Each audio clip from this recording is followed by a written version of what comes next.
बिस्मिल्लाहिर्रहमानिर्रहीम। बच्चों, second year की इकोनॉमिक्स में हम लोगों ने first chapter national income, second chapter equilibrium of national income पढ़ने के बाद इस चैप्टर की एक्सरसाइज सबसे पहले हमने एमसीक्यू डिस्कस करने थे, उसके बाद शॉर्ट और फिर लॉन्ग। तो लास्ट लेक्चर में national income and equilibrium of national income के हमने एमसीक्यूज़ को स्टार्ट किया था। जैसा कि आप लोग जानते हैं कि हमारा मुल्क, पूरी दुनिया इस वक्त क्रिटिकल कंडीशन में है। ये वो वक्त है कि आप इन हालात में अपने घरों में रहते हुए आप अपने वक्त का बेहतरीन इस्तेमाल करें,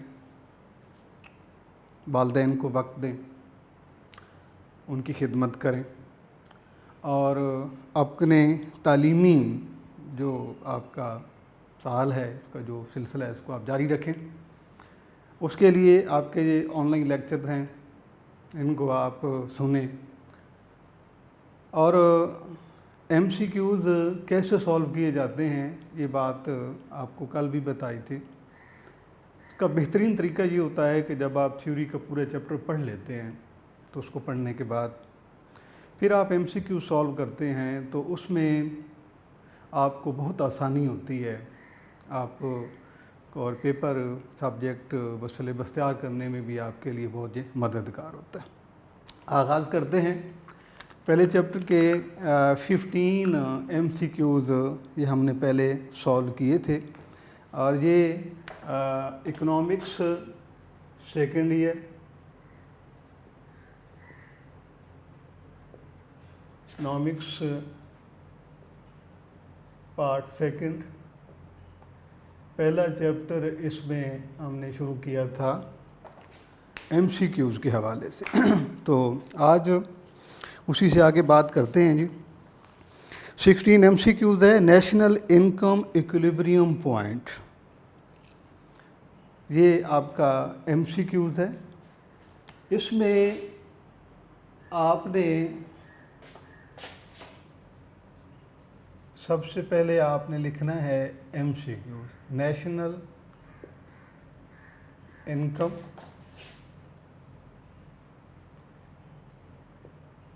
इक्विलिब्रियम पॉइंट।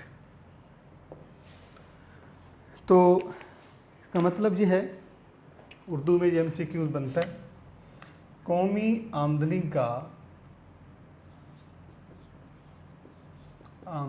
का तवाज़ुनी नुक्ता कौन सा है। इसके एमसीक्यूज़ जो है, पहले एमसीक्यूज़ में आपको ऑप्शन बता देता हूँ। पहला इसमें ऑप्शन है S is greater than I. Second option है S is less than I. C option है S is equal to I और डी ऑप्शन है Y is equal to S. यानी पहला ऑप्शन जो है उसमें यह है कि बचतें सरमायाकारी से ज़्यादा होती हैं। दूसरा ऑप्शन है बचतें सरमायाकारी से कम। तीसरा ऑप्शन है बचतें सरमायाकारी के बराबर और चौथा ऑप्शन है आमदनी बचतों के बराबर। तो ये एमसीक्यूज़ जो है सॉल्व करने से पहले आपको एक तो ये इल्म होना चाहिए। सेकंड चैप्टर जब हमने शुरू किया था तो सेकंड चैप्टर बेसिकली यही है जो आपके सामने जो मैंने लिखा है, ये है सही सेकंड चैप्टर, ये है नेशनल इनकम इक्विलिब्रियम के कौमी आमदनी का जो है ना वो तवाज़ुन कैसे होता है। तो इसमें जिसका आसान तरीन मतलब है, आपने जो बात याद रखनी है कि वो मकाम जिस पर जो है बचत आमदनी के बराबर, बचत सरमायाकारी के बराबर हो जाए, यानी ये हो जाए बचत बराबर सरमायाकारी। कि वो नुक्ता जिस पर बचतें सरमायाकारी के बराबर हो जाए वो कहलाता है कौमी आमदनी का तवाज़नी नुक्ता। National equilibrium point is where saving is equal to investment, कि जहाँ पर ये जो भी सेव किया जाता है वो तमाम को इन्वेस्ट कर दिया जाए, यानी उसे कारोबार में लगा दिया जाए। तो ये ऑप्शन है। इसमें आपने जो है यानी कि अगर आप ऑप्शन को देखते हैं तो ऑप्शन जो इसमें लिखे हुए हैं वो ये है कि इसमें ए, बी, सी और डी। पहला इसमें ऑप्शन है यानी S is greater than I, S is greater than I, S is less than I, S is equal to I और Y is equal to S. ये आपके पास ये 4 ऑप्शन है।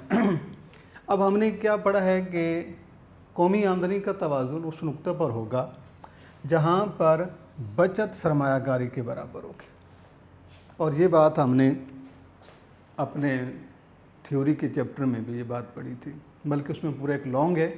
इंशाअल्लाह ये एक्सरसाइज में आपको ये समझाना है कि अगर आपसे नेशनल इक्विलिब्रियम पॉइंट अगर आपसे पूछा जाता है लॉन्ग में तो आपने उसे कैसे सॉल्व करना है। तो इसमें जो है यहाँ पर पहला ऑप्शन में क्या है कि हमारे पास जो बचते हैं वो हमारे सरमायाकारी से ज़्यादा हों, बचते सरमायाकारी से कम हों, बचते सरमायाकारी के बराबर हों, और y is equal to S.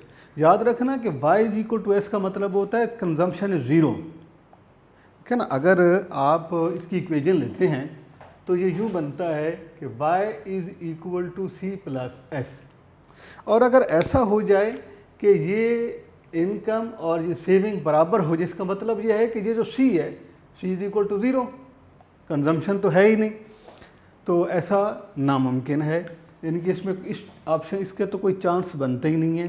रही बात ये भी ऑप्शन आपका गलत है, ये भी गलत है। राइट वन ऑप्शन जो है वो आपका वो है कि जहाँ पर बचतें सरमायाकारी के बराबर होती। ये एक MCQs हमने ये सॉल्व किया। अब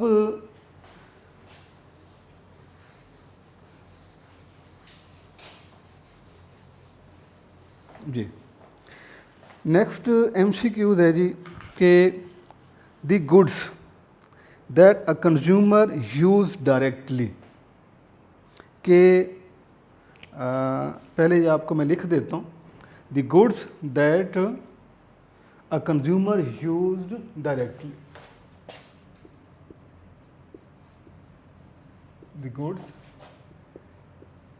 that a consumer used directly, यानी वो अशिया जो सारिफ बराह रास्त इस्तेमाल करता है, बराह रास्त इस्तेमाल करता है, ठीक है। तो इसमें एक बात तो ये समझने वाली है कि ये कंज्यूमर कौन है, यानी सारिफ कौन है। कंज्यूमर की डेफिनेशन फर्स्ट ईयर के थ्योरी ऑफ कंज्यूमर बिहेवियर में मौजूद है। The person who uses goods and services is known as consumer, यानी वो शख्स जो अशिया खिदमात को इस्तेमाल करता है उसे सारिफ कहा जाता है।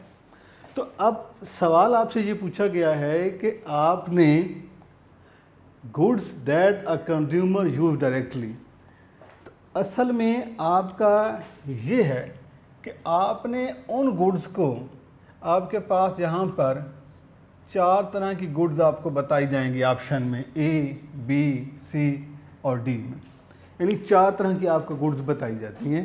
ये ऑप्शन है, ये सबसे पहला ए ऑप्शन जो है वो है यहाँ पर कैपिटल गुड्स, अशियाए सरमाया, कंज्यूमर गुड्स, बी अशियाए सारिफ या सारिफीन, और सी है डिफेक्टिव गुड्स, नाकिस अशिया, और सुपीरियर गुड जो हैं यानी बढ़िया चीज़ें।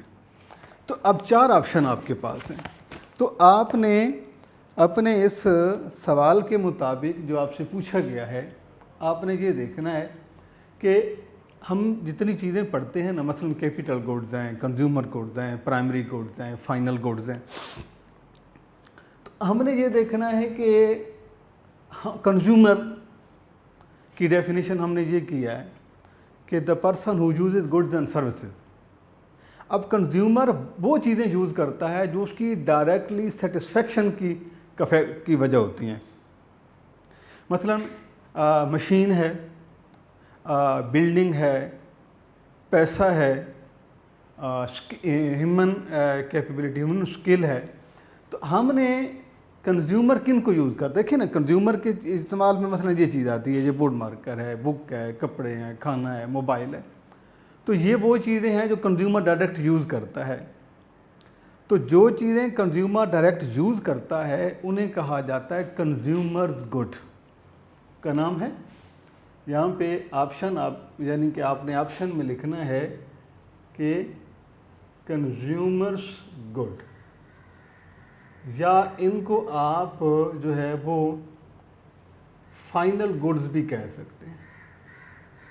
फाइनल गुड्स भी यही होती हैं, यानी जो मैन्युफैक्चर्ड होती हैं, तैयारशुदा चीज़ें होती हैं जिन्हें सारिफीन बराह रास्त इस्तेमाल करके। अब हम सारिफीन जो जिन चीज़ों को इस्तेमाल करते हैं वो तो कंज्यूमर गुड्स हैं, अशियाए सारिफीन, और अशियाए सारिफीन को तैयार करने में बहुत सारी चीज़ें यूज़ होती हैं।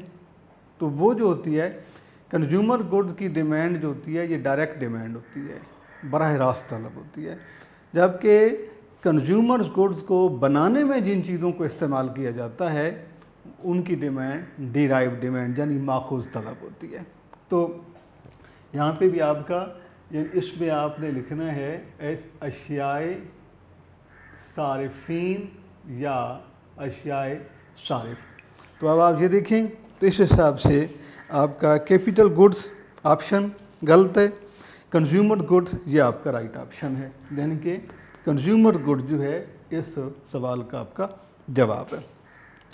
बाकी डिफेक्टिव गुड्स है, नाकिस चीज़ें होती हैं, सुपीरियर गुड्स आला चीज़ें या बढ़िया चीज़ें, ये आपके तीनों ऑप्शन हैं। सिर्फ ऑप्शन आपका जो दुरुस्त है वो है कंज्यूमर गुड्स यानी अशियाए सारिफीन जी। उसके बाद नेक्स्ट है consumption is the function of. तो यहाँ पे मैं आपको लिख देता हूँ जी, AMCQs है कि कंजम्पशन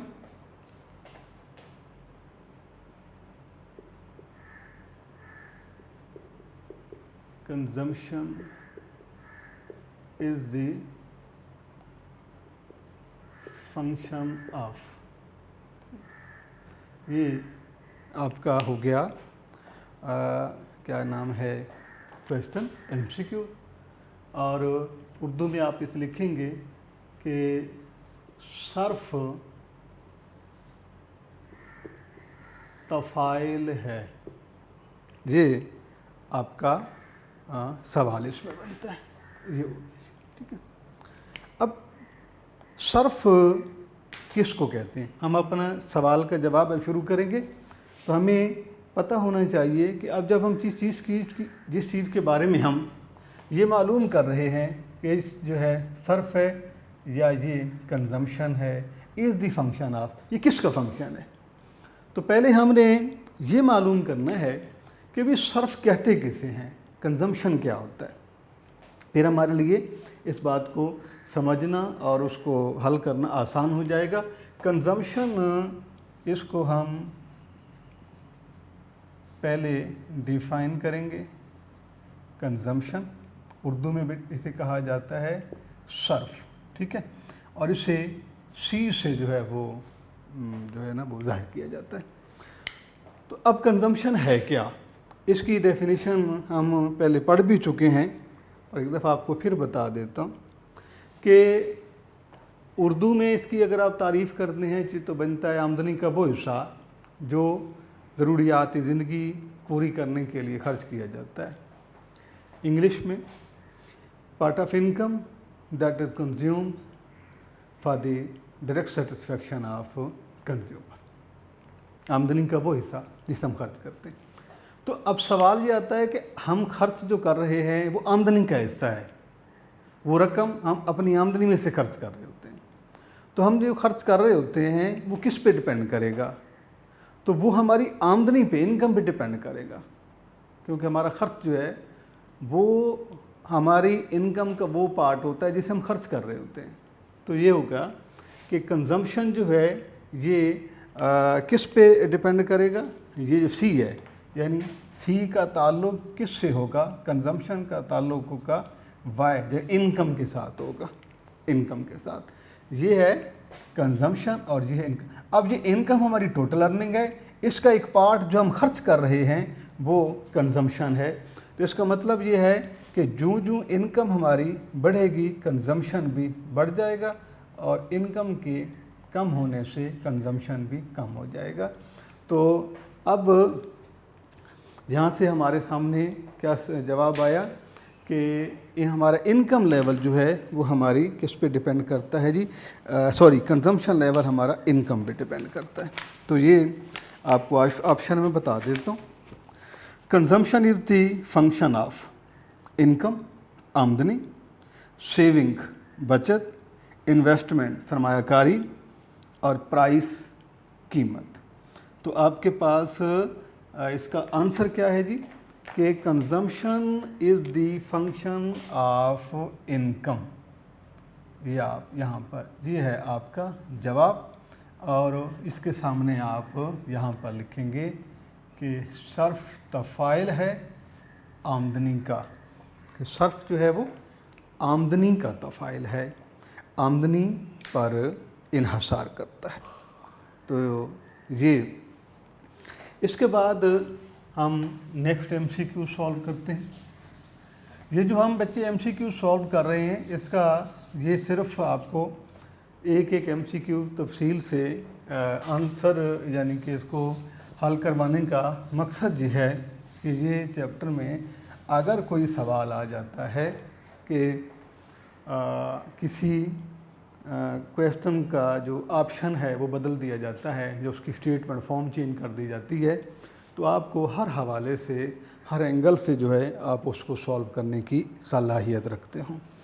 नेक्स्ट है relationship between income and saving. Question है जी, रिलेशनशिप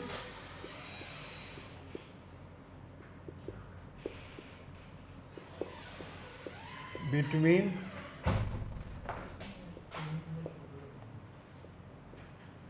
इनकम एंड सेविंग। सवाल है रिलेशनशिप बिटवीन इनकम और एंड सेविंग।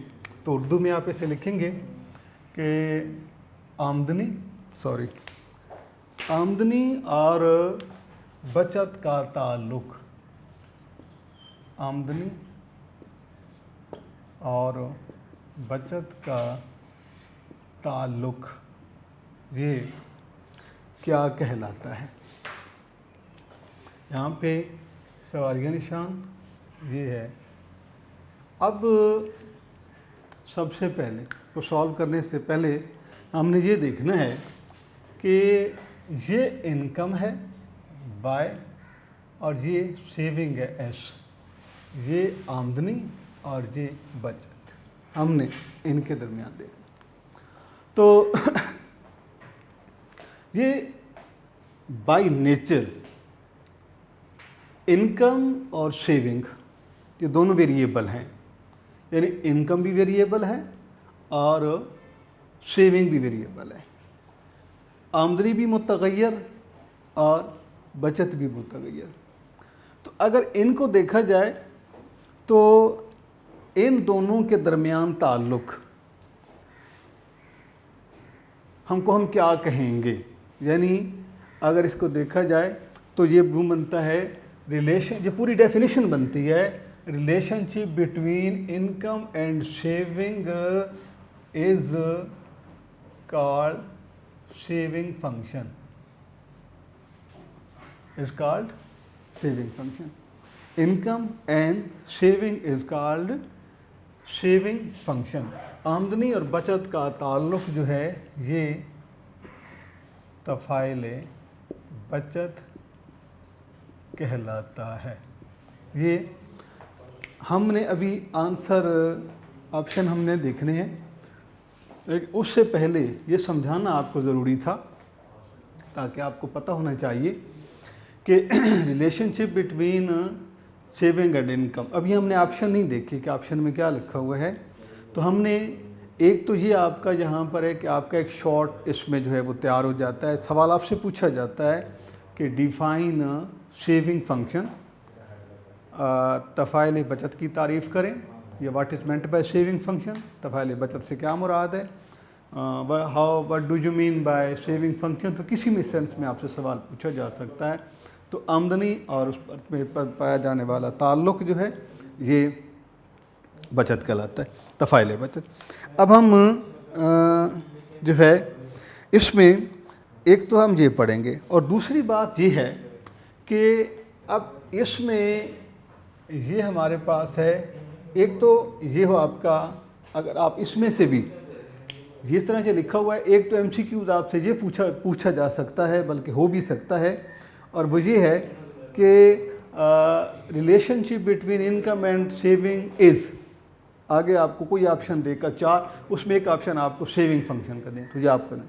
लेकिन इस सेंस में जो सवाल आपसे पूछा गया है वो ये है कि relationship between income and saving क्या कहा जाता है, आपसे ये नहीं पूछा गया। इस ताल्लुक़ की, इस रिलेशनशिप की नेचर के बारे में पूछा गया है कि किस तरह का होता है। तो नेचर बताने से पहले आपको ये बताना है कि ये जो इनकम और सेविंग है, सेविंग का मतलब होता है part of income that is not consume but is saved, उसको बचा लिया जाता है, खर्च नहीं किया जाता।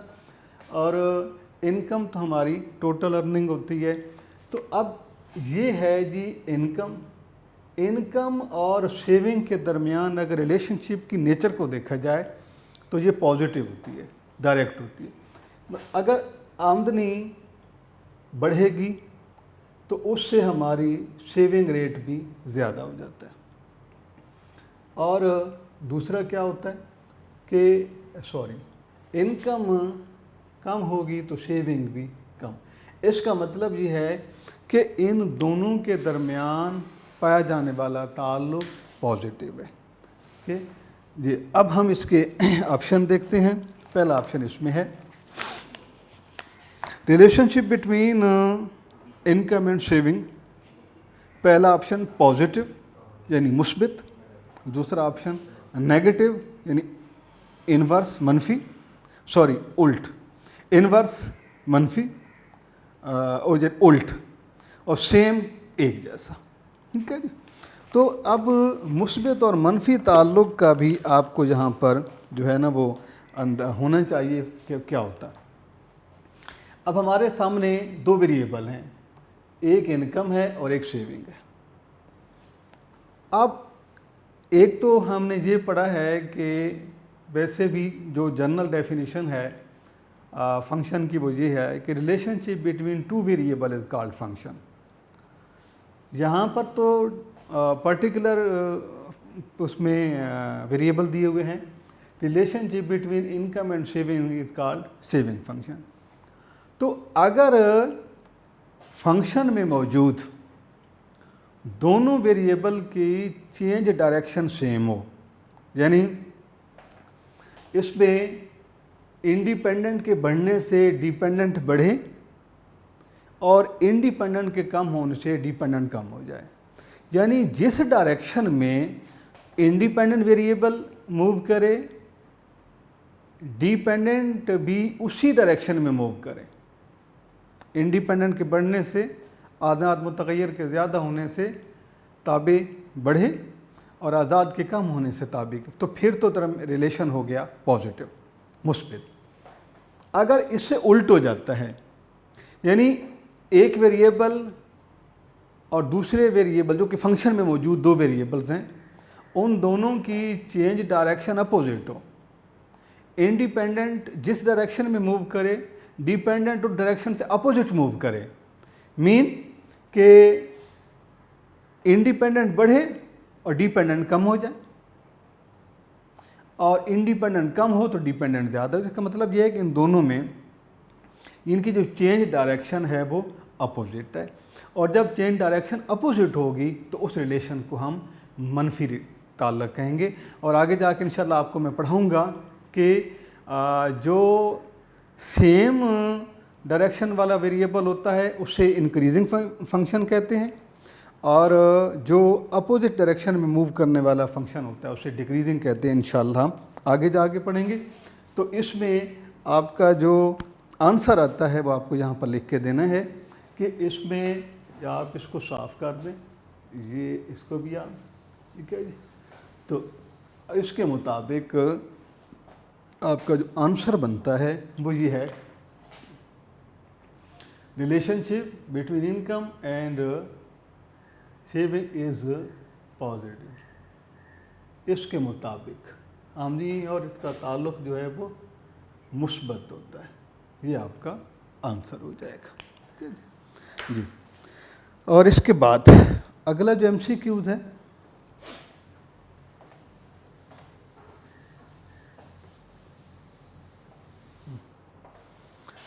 नेक्स्ट है MCQ aggregate of MPC and MPS is.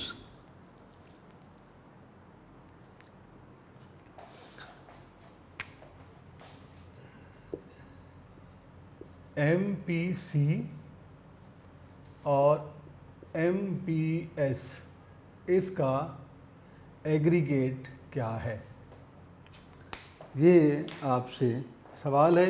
यानी इनको अगर आप MPC और MPS को आप जमा करते हैं तो उससे वो किसके बराबर आता है। अब ये जो है इसे कहते हैं मार्जिनल प्रोपेंसिटी टू कंज्यूम। ये है marginal propensity to save. Urdu में बनता है कि मुख्ततिम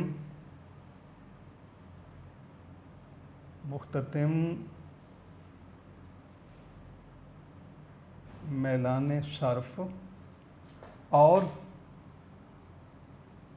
मुख्ततिम मैलाने बचत का मजमुआ किसके बराबर होता है, ये आपका आंसर। तो ये दोनों हमने पहले पढ़े थे। ये जो है इसका ताल्लुक़ है कंजम्पशन फंक्शन के साथ, और MPS इसका ताल्लुक़ है सेविंग फंक्शन के साथ। तो आपने ये याद रखना है कि जो मार्जिनल प्रोपेंसिटी है, चाहे वो मार्जिनल प्रोपेंसिटी टू कंज्यूम हो या मार्जिनल प्रोपेंसिटी टू सेव हो, मीन कि मुख्ततिम मैलाने सर्फ हो या मुख्ततिम मैलाने बचत, इंडिविजुअली लेस देन 1 होते हैं। इनमें से ये और ये अगर इंडिविजुअली देखेंगे तो ये लेस देन 1 होते हैं, और दोनों को का अगर एग्रीगेट लिया जाए, इनको कंबाइन किया जाए तो ये 1 के इक्वल आते हैं। यानी कि यहाँ पर आप ये इसको लिखेंगे कि MPS 1 और यहाँ पर मजमूआ जो है वो इकाई के बराबर होता है, यानी 1 आप लिखेंगे। ठीक है, तो इंडिविजुअली आप ये देखेंगे तो कैसे आप इसको फाइंड आउट करेंगे कि ये है ना कि अगर आप इसी को देखते हैं, इसमें आप के पास आगे जाके 2 ऑप्शन हो जाते हैं। कैसे कि अगर आपने MPS मालूम करना है तो ये 1 - MPC हो जाएगा, और MPC मालूम करना है तो 1 - MPS हो जाएगा। ठीक है, यानी कि अगर आप ये कह रहे हैं कि ये मुख्ततिम मलाने सर्फ है और ये मुख्ततिम मलाने बचत, दोनों का मजमूआ किसके बराबर होता है? 1 के बराबर होता है। तो ये इंडिविजुअली और ये इंडिविजुअली लेस देन 1 होते हैं। अगर आपने मुख्ततिम मलाने सर्फ मालूम करना है तो अकाई में से मुख्ततिम मलाने बचत माइनस कर दें, और अगर मुख्ततिम मलाने बचत मालूम करना है तो फिर आप 1 में से मुख्ततिम मलाने सर्फ माइनस कर दें। तो ये है जी आपका। और इसके बाद जो है एक इससे और MCQ जो है वो भी इसी से मुतल्लिक़ है, वो भी आपको मैं यहीं समझा देता हूँ कि जिस तरह भी हमने बात की है कि एक MCQs है, ये एक दरमियान से ड्रॉप करके मैं नेक्स्ट वाला आपको बता रहा हूँ। 1 - MPC इज़ इक्वल टू, यानी कि 1 - MPC इज़ इक्वल टू। तो यहाँ पर ये है जी कि आप ये 1 - MPC, यहाँ पर नया MCQs मैं आपको बना के देता हूँ।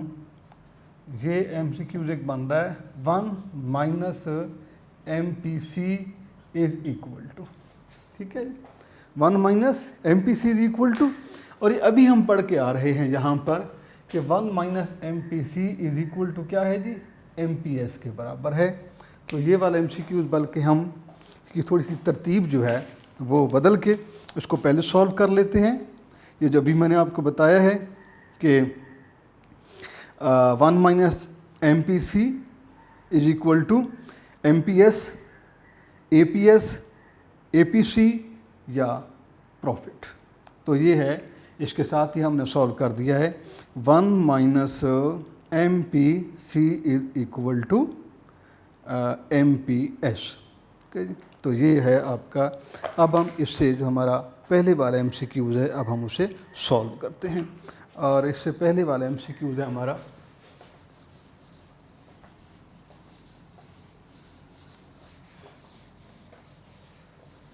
जी। तो ये है जी MCQ 21 है, ये यूनिक नोट्स में से। MPC इज़ इक्वल टू के सवाल है आपका MPC इज़ इक्वल टू, ये किसके बराबर आता है? ये उर्दू में आप लिखेंगे मुख्ततिम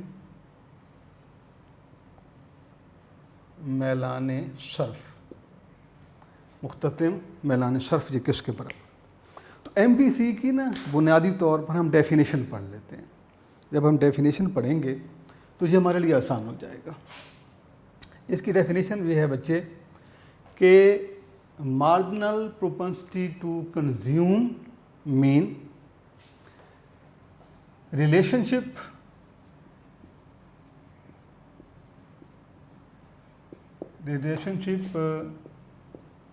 between change in income and change in consumption। मतलब कि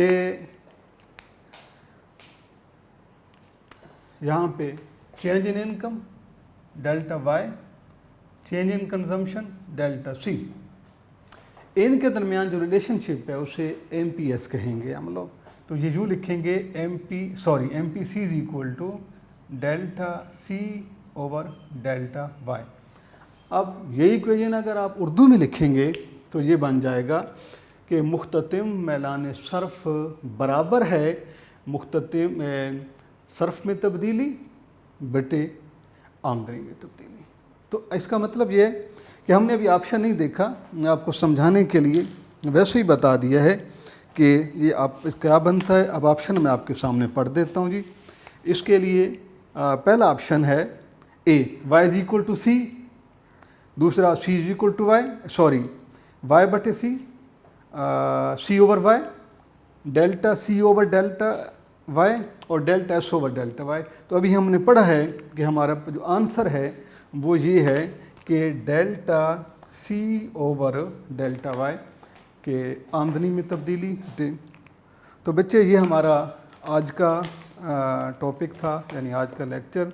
इसमें हमने MCQ सॉल्व किए हैं पहले चैप्टर के, इसमें से अभी कुछ बाकी हैं इंशाल्लाह, वो हम अपने से अगले लेक्चर में करेंगे। तो फिर वही कल वाली बात एक दफ़ा फिर आपको रिवाइज़ करके देनी है कि MCQs जब भी सॉल्व करें जल्दी ना करें, समझ के उसको हर एंगल से देख के सॉल्व करें, इंशाल्लाह ये आपके लिए बहुत मुफीद होगा।